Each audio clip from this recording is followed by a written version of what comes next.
وقضى ربك ألا تعبدوا إلا إياه وبالوالدين إحسانا আল্লাহ পাক রব্বুল আলামিন পিতা মাতাকে খেদমত করার জন্য,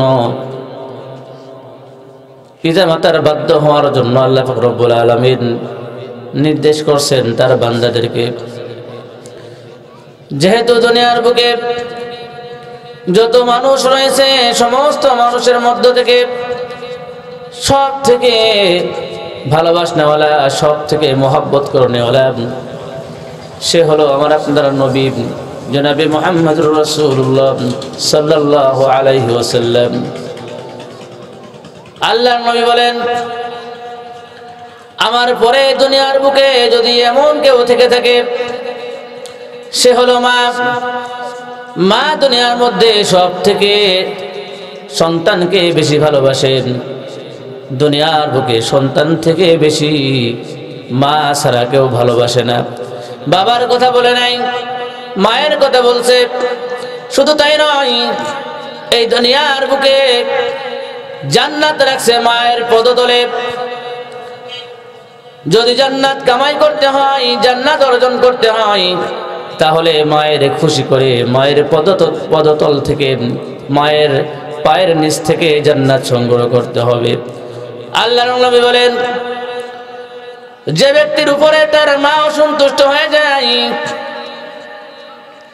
আমি নবী তার প্রতি অসন্তুষ্ট হয়ে যাই। আমি নবী যদি তার প্রতি অসন্তুষ্ট হয়ে যাই, আল্লাহ পাক রব্বুল আলামিন তার প্রতি অসন্তুষ্ট হয়ে যাবেন। এই জন্য জান্নাত অর্জন করতে হলে মায়ের পদতল থেকে, মায়ের পায়ের নিচ থেকে জান্নাত গ্রহণ করতে হবে। মায়ের বাধ্য হতে হবে, বাবার বাধ্য হতে হবে। এই জন্য আল্লাহ পাক রব্বুল আলামিন বলেন, উফিল লাকুমা ওয়া লা তানহারহুমা ওয়া কুল লাহুমা কাওলান কারীমা। আল্লাহ পাক রব্বুল আলামিন বলেন, মায়ের জবান থেকে যেন আহ শব্দ না বেরোয়, উফ শব্দ না বেরোয়। যদি তার নিঃশ্বাসও যদি কষ্টের বের হয়, আল্লাহ পাক রব্বুল আলামিনের আরশ কেঁপে যায়। মায়ের মনে কখনো আঘাত দেওয়া যাবে না। এই প্রসঙ্গে হযরত জিবরাইল আলাইহিস সালাম তিনি 3টা বদদুয়া করেছেন। যে বদদুয়া সম্পর্কে হযরত কাব ইবনে উজরা রাদিয়াল্লাহু তাআলা আনহু বলেন, আল্লাহ পাক রব্বুল আলামিনের হাবিব জনাবে মুহাম্মদুর রাসূলুল্লাহ সাল্লাল্লাহু আলাইহি ওয়াসাল্লাম সাহাবাদেরকে ডাকলেন মেম্বারের পাশে, তোমরা হাজির হয়ে যাও। সাহাবায়ে কেরাম রাদিয়াল্লাহু তাআলা আনহু মেম্বারের পাশে হাজির হয়ে গেলেন। আল্লাহর নবী প্রথম মেম্বারের সিঁড়িতে পা দিলেন, আমিন বললেন। আবার যখন দ্বিতীয় মেম্বারের উপরে পা দিলেন, আমিন বললেন। আবার যখন তৃতীয় মেম্বারের উপরে পা রাখলেন, আমিন বললেন। সাহাবায়ে কেরাম রাদিয়াল্লাহু তাআলা আনহুম আরজ করলেন, ইয়া রাসূলুল্লাহ, বুঝলাম না, আপনি যখন মেম্বারের উপরে পা রাখলেন, প্রথম সিঁড়িতে পা রাখার সময় আমিন বললেন, দ্বিতীয় সিঁড়িতে পা রাখার সময় আপনি আমিন বললেন, তৃতীয় সিঁড়িতে পা রাখার সময় আপনি আমিন বললেন, এর কারণ কি? আল্লাহর নবী বলেন, এই মুহূর্তে জিবরাইল আলাইহিস সালাম আমার কাছে হাজির হয়ে গেছে এবং তিনি বললেন, 1 নম্বর বদদুয়া করছেন, যে ব্যক্তি রমজান মাস পাওয়ার পরে রমজানের রোজা রাখে নাই, আল্লাহ পাক রব্বুল আলামিনকে সন্তুষ্ট করতে পারে নাই, রমজান মাস পাওয়ার পরও গুনাহ মাফ করাইতে পারে নাই, ওই ব্যক্তির জন্য আল্লাহ পাক রব্বুল আলামিন তার ফেরেশতা জিবরাইল আলাইহিস সালামকে পাঠাইছেন, তার প্রতি লানত দিয়ে বলছেন, বদদুয়া করেছেন, সে জাহান্নামী হবে। দ্বিতীয় সিঁড়িতে পা রাখার পরে আমিন বলেছেন, কারণ কি? আল্লাহর নবী বলেন, এর কারণ হলো দ্বিতীয় নম্বর কারণ হলো নবী করিম সাল্লাল্লাহু আলাইহি সাল্লামের নাম যখন নেওয়া হয়, যখন নবী করিম সাল্লাল্লাহু আলাইহি সাল্লামের নাম উচ্চারণ করা হয়, যখন ওই ব্যক্তি দরুদ পাঠ করে না, তখন তার প্রতি আল্লাহ পাক রব্বুল আলামিন অসন্তুষ্ট হয়ে যায়, তার প্রতি লানত বদদুয়া করছেন। তৃতীয় সিরাতে পা রাখার পরে যখন আমিন বললেন, এর কারণ কি? আল্লাহর নবী সাহাবাদেরকে বললেন, সাহাবারা শোনো, তৃতীয় নম্বর কারণ হলো যে ব্যক্তি পিতামাতা উভয়কে বৃদ্ধ অবস্থায় পেয়েছে অথবা একজনকে বৃদ্ধ অবস্থায় পেয়েছেন, তাকে সন্তুষ্ট করতে পারে নাই, ওই ব্যক্তির জন্য লানত, ওই ব্যক্তির জন্য বদদুয়া করেছেন। তাহলে তিনটি বিষয় বদদুয়া করেছেন, হাদিসের মধ্যে আছেন, দুররে মানসুর কিতাবের মধ্যে রাখছেন। মুফাসসিরিন কিরাম বলেন যে এই বদদুয়াটি জিবরাইল আলাইহিস সালাম তিনি নিজে বলছেন আল্লাহর নবীকে, আপনি আমিন বলেন, আমি তিনটি বদদুয়া করব যে ব্যক্তিদের জন্য, এই ব্যক্তিদের যেই দোয়া করা হবে এই দোয়ার শেষে আপনি বলবেন আমিন। এরকম রিওয়ায়াতে বর্ণিত হয়েছে হাদিসের মধ্যে। এই জন্য লাস্টে বলছেন, 3 নম্বরে বলছেন পিতামাতা।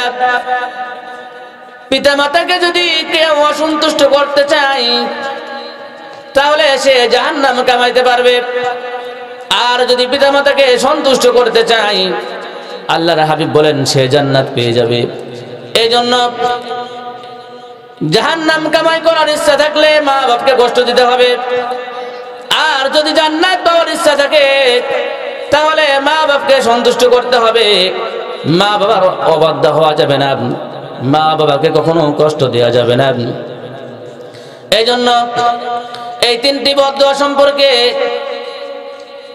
হাদিসের মধ্যে আছেন, আমরা এমন মানুষ আছি যে রমজান মাস পাই তারপর রোজা রাখি না, বিনা ওজরে রমজান ছেড়ে দিই, বিনা কারণে রমজানের মাসের রোজা পালন করি না। এই ব্যক্তির জন্য আল্লাহ পাক রব্বুল আলামিন জিবরাইল পাঠাই দিয়ে বদদুয়া করেছেন, বদদুয়া শিখাই দিয়েছেন। এই জন্য সামনে রমজান মাস আছে, এই রমজানের প্রস্তুতি গ্রহণ করতে হবে, রমজান মাসের পুরা নেকি অর্জন করতে হবে, পুরা ফজিলত অর্জন করতে হবে। এই জন্য আল্লাহর নবী কয়েক মাস পূর্বে থেকে রমজানের প্রস্তুতি গ্রহণ করতেন এবং আল্লাহ পাক রব্বুল আলামিনের কাছে দোয়া করতেন, আল্লাহ আমি যেন রমজান মাস পেয়ে যাই, রমজান মাসে অসংখ্য অগণিত নিয়ামত পেয়ে যাই এবং অগণিত ইবাদত বন্দেগী করে ফজিলত অর্জন করতে পারি। আল্লাহ তাআলার কাছে দোয়া করেছেন। এই জন্য আমাদেরকেও দোয়া করতে হবে, আমাদেরকেও নবীর শিক্ষা গ্রহণ করতে হবে। রমজান মাস আসার পরে আমাদের সকলকে যে সমস্ত পাপ কাজে লিপ্ত হতাম সমস্ত পাপ কাজ ছেড়ে দিতে হবে। দেখা যায় রমজান মাস আসে কিন্তু শয়তানকে বন্দী করা হয়, শয়তান বন্দী করার পরও গুনাহ চলতে থাকে, মারামারি খুনাখুনি হানাহানি চলতে থাকে। এর কারণ কি? শয়তান তো নাই, তার কারণ কি? গুনাহ হওয়ার কারণ কি? গুনাহ হওয়ার কারণ হলো শয়তান 1 বছর ধরে মানুষকে যে ধোঁকা দিয়েছে, যে গুনার কাজে লিপ্ত করেছে, এই গুনার তাসির, এই গুনার ক্রিয়া তার মধ্যে চলতে থাকে। শয়তান 1 মাস বাধা থাকলেও শয়তানি যে কাজগুলো করতো এই কাজ করতে করতে তার কলবের মধ্যে বসে গেছেন। শয়তান বাধা থাকলেও মারামারি খুনাখুনি করতে থাকে, শয়তান বাধা থাকলেও শয়তানের ধোঁকায় পড়তে থাকে। এর কারণ কি? এর কারণ হলো এই 1 বছর আপনাকে শয়তান যে ধোঁকা দিয়েছে, এই ধোঁকার থেকে আপনি বাঁচতে পারছেন না। রমজান পাওয়ার পরও আল্লাহ এই রমজান মাসে যেন এতদিন যাবত ধরে যত গুনাহ করেছি, যত অন্যায় করেছি, পাপ কাজ করেছি, আর রব্বি কারীম আমাকে মাফ করে দাও। এই রমজানের ওসিলা করে আমার জিন্দেগির সমস্ত গুনাহগুলো মাফ করে দিয়ে আমার নেক আমলগুলো কবুল করে নিয়ে আমাকে জান্নাতে মেহমান বানিয়ে দাও। এই দোয়া করা। এই জন্য অন্যান্য মাস থেকে রমজান মাসের অনেক ফজিলত রয়েছে। রমজান মাসের নফল ইবাদতকে ফরজ বানাই দেওয়া হয়েছে। 2 রাকাত নফল নামাজ আদায় করলে আল্লাহ পাক রব্বুল আলামিন তার আমল নামায় 70 রাকাত ফরজ নামাজ আদায় করার সওয়াব দিয়ে দিবেন। বলুন সুবহানাল্লাহ। এই জন্য রমজান মাস আছে সামনে, এই রমজান মাস সামনে আসবে, এর জন্য দোয়া করতে থাকা, কান্নাকাটি করা। হয়তো আমরা এখন যারা আছি রমজান মাসের পূর্বে নাও থাকতে পারি, রমজানের আগেও দুনিয়া থেকে বিদায় নিতে পারি, আমার আপনার গ্যারান্টি নাই। আমি আপনি দুনিয়াতে আসছি, সিরিয়াল ভাবে আসছি, কিন্তু দুনিয়া থেকে যাওয়ার সময় কোনো সিরিয়াল লাগবে না। বড় ভাই বেঁচে আছে, ছোট ভাই দুনিয়া থেকে বিদায় নিয়ে চলে গেছে, এরকম দুনিয়ার মধ্যে অসংখ্য ঘটনা রয়েছে, অসংখ্য ঘটনা রয়েছে। শিক্ষা নিন, আমাদের পূর্বে যারা ছিল তাদের থেকে শিক্ষা নিন। এই জন্য দুনিয়ার মধ্যে আসার সময় সিরিয়ালে আসবেন, কিন্তু যাওয়ার সময় কোনো সিরিয়াল নাই। এই জন্য সামনে রমজান মাস আছে, এই রমজান মাসের জন্য দোয়া করা, কান্নাকাটি করা, যেন রমজান মাস পেয়ে রমজানের অসংখ্য নিয়ামত, অসংখ্য নেকি পেয়ে যাই, নেক কাজ করতে পারি, আল্লাহ তাআলাকে সন্তুষ্ট করতে পারি। এরকম ভাবে রমজানের জন্য তামান্না করা, আশা রাখা, আকাঙ্ক্ষা রাখা, এটা হলো একজন মুমিনের জন্য দায়িত্ব, কর্তব্য। শুধু তাই নয়, নবী এই দোয়া করছেন যে রমজান মাসের আগেই তিনি বারবার আল্লাহ পাক রব্বুল আলামিনের কাছে প্রার্থনা করছেন, আয় আল্লাহ, এই রমজান মাসে যেন আমি তোমাকে বেশি বেশি ইবাদত করতে পারি। নবীরা নিষ্পাপ মাসুম, তারপরেও কেন তারা তো ইবাদত বন্দি করতো, নামাজ পড়তে পড়তে পা ফুলাইয়া ফেলাই দিত, পা মুবারক ফুলে যেত। সাহাবায়ে কিরাম আরজ করলেন, ইয়া রাসূলুল্লাহ, আপনি তো নিষ্পাপ মাসুম, মাসুম বাচ্চা যেরকম সেরকম আপনি নিষ্পাপ, কোন আপনার গুনাহ নাই, তারপরেও কেন এত ক্রন্দন করেন, এত কান্নাকাটি করেন? আল্লাহর নবী বলেন, না জানি আল্লাহ পাক রব্বুল আলামিন কোন আমলের কারণে পাকড়াও করে ফেলে। এই জন্য আল্লাহর নবী শিক্ষা দিয়েছে, আল্লাহর নবী শিক্ষা দিয়েছে, তোমরাও বেশি বেশি ইবাদত করো। জান্নাতে যে সমস্ত সাহাবায়ে কেরাম যাবেন, যাদের 10 জন সাহাবীদেরকে জান্নাতের সুসংবাদ দেওয়া হয়েছে, তারা সুসংবাদ দেওয়ার পরেও তারা ইবাদত ছাড়ে নাই, বরং তারা আরো বেশি বেশি ইবাদত বন্দী করছে। এজন্য ইবাদত করতে হবে। নবী যেরকম শিক্ষা দিয়েছেন, সাহাবায়ে কেরাম যেরকম শিক্ষা দিয়েছেন, তবে তাবিঈন যেরকম শিক্ষা দিয়েছেন, আমাদেরকে সেভাবে নামাজ আদায় করতে হবে, সেভাবে রমজানের রোজা পালন করতে হবে। 1 নম্বরে গেল। 2 নম্বর বিষয় হলো, আল্লাহর নবীর নাম উচ্চারণ করার পরে যে সমস্ত ব্যক্তিরা দরুদ পাঠ করবে না, তার জন্য বদদুয়া করছেন। এবং জীবনও একবার হলেও দরুদ পাঠ করা ফরজ। হাদিসের কিতাবের মধ্যে আছে, সমস্ত মুফাসসিরিনে কিরাম একমত যে একজন ইমানদারের জন্য একবার হলেও দরুদ পাঠ করতে হবে, এটা ফরজ। আর দুনিয়ার বুকে সবথেকে বখিল ওই ব্যক্তি, কৃপণ ওই ব্যক্তি। এখানে কৃপণের কথা, বখিলের কথা বলছেন, টাকা পয়সার বখিলের কথা বলে নাই। অর্থ সম্পদ থাকার পরও দান খয়রাত করে না, গরিব মিসকিনকে দেয় না, এরকম ব্যক্তিকে বলে নাই।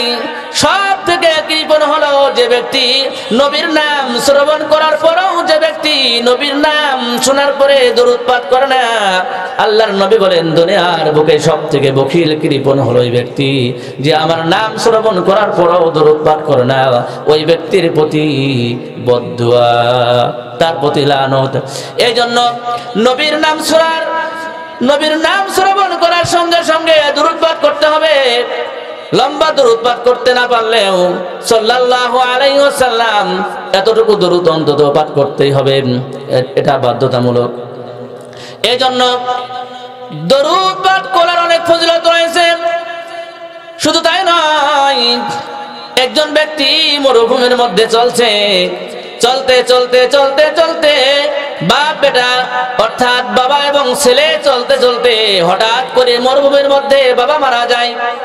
সঙ্গে সঙ্গে মারা যাওয়ার পরে বাবার চেহারা শুকরের ন্যায় হয়ে যায়। সন্তান চিন্তা করলো, বুঝলাম না, বাবার চেহারা তো মানুষের আকৃতি নাই, শুকরের আকৃতি হয়ে গেছে। এই বাবার চেহারা কিভাবে মানুষের সামনে প্রকাশ করা যায়? মানুষের সামনে প্রকাশ করা যাবে না। সন্তান বাবার লাশকে সামনে নিয়ে কাঁদতে কাঁদতে এক পর্যায়ে বেহুশ হয়ে পড়ে গেছে। এক পর্যায়ে বেহুশ হয়ে দেখছেন একজন ব্যক্তি সুন্দর চেহারাওয়ালা সাদা কাপড় পরিধান করে একজন ব্যক্তি সামনে হাজির হয়ে গেলেন। আমার বাবার চেহারা মোবারকে হাত বোলাই দিলেন। সঙ্গে সঙ্গে আমার বাবার চেহারা সুন্দর হয়ে গেল, জান্নাতি মেহমানের মতো হয়ে গেল।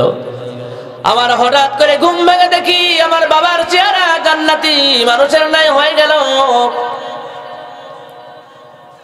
এবার এক পর্যায়ে যখন তিনি নবীর দরবারে গেলেন, তিনি সাহাবায়ে কেরামের কাছে যে জিজ্ঞাসা করলেন, ও সাহাবা, আমার বাবার চেহারা মরুভূমির মধ্যে শুকরের চেহারা হয়ে গিয়েছিল, কিন্তু হঠাৎ বুঝলাম না আমার বাবার চেহারা জান্নাতের চেহারা হয়ে গেল কিভাবে।